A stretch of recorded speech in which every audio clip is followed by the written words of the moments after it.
Social మీడియాలో మహేష్ బాబుని కించపరిచేలా ఉన్న ఒక పోస్ట్‌కు తథాస్తు అని కామెంట్ చేయడంపై దర్శకుడు హరీష్ శంకర్‌పై సూపర్ స్టార్ ఫ్యాన్స్ ఫైర్ అవుతున్నారు. ఇప్పటికే క్షమాపణలు చెప్పిన హరీష్ వరుస ఇంటర్వ్యూల్లో వివరణ ఇస్తున్నారు.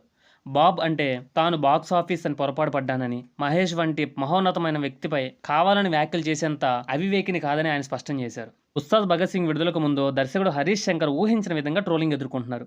లేపరా లేపరా బాబ్ హయ్యెస్ట్ మళ్ళీ లేపరా అంటూ ఇటీవల ఎవరో నెటిజన్ పెట్టిన పోస్ట్కు హరీష్ స్పందిస్తూ తదాస్తు అని కామెంట్ పెట్టారు. స్మైలీ ఎమోజీలను జోడించారు.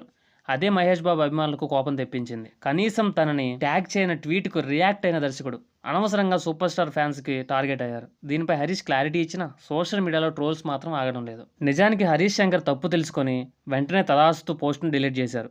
కానీ అప్పటికే దాని స్క్రీన్ షాట్ నెట్టింట వైరల్ అయిపోయింది. దీంతో మహేష్ బాబు ఫ్యాన్స్ బగ్గుమన్నారు. ఆ వెంటనే క్షమాపణలు చెప్తూ సోషల్ మీడియాలో ఓ లెటర్ రిలీజ్ చేశారు. ఉత్సాహ్ పనుల్లో బిజీగా ఉండడం వల్ల హడావిడిలో చూసుకోకుండా పొరపాటున ఆ పోస్ట్ పెట్టారని సారీ చెప్పారు. అయినా సరే మహేష్ అభిమానులు శాంతించడం లేదు. దీంతో హరీష్ మళ్ళీ తన పోస్టులపై వివరణ ఇచ్చుకోవాల్సి వస్తుంది. హరీష్ శంకర్ వరుసగా ఇంటర్వ్యూలు ఇస్తూ వస్తున్నారు. ప్రతి ఇంటర్వ్యూలో తదాస్తు ట్వీట్పై మాట్లాడుతున్నారు. మహేష్ బాబు ఫ్యాన్స్ని కూల్ చేసే ప్రయత్నం చేస్తున్నారు. గద్దలకొండ గణేష్ సినిమా బాగుందని కంగ్రాట్స్ కూడా చెప్తూ మహేష్ ట్వీట్ చేశారని, ఆయన నేరుగా వెళ్లి కలిస్తే మనస్ఫూర్తిగా అభినందించారని ఓ ఇంటర్వ్యూలో హరీష్ చెప్పారు. అంత పెద్ద సూపర్ స్టార్, అలాంటి ప్యాండమ్ హీరో అసిస్టెంట్ డైరెక్టర్గా కూడా నేను పనిచేయలేదు. నన్ను ప్రోత్సహించాల్సిన అవసరం కూడా ఆయనకు లేదు.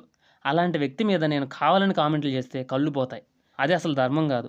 ఎవరైనా అలా చేస్తారా చెప్పండి? అది కూడా 10 రోజుల్లో సినిమా రిలీజ్ పెట్టుకొని ఎవడైనా అలా చేస్తాడా అని హరీష్ అన్నారు. అలాంటి ట్వీట్ ఏ డైరెక్టర్ వేసినా ఫ్యాన్స్ అట్ అవుతారు. నేను ఎప్పుడు కర్మను నమ్ముతాను, అందుకే క్షమాపణలు చెప్తూ నోట్ పెట్టాను.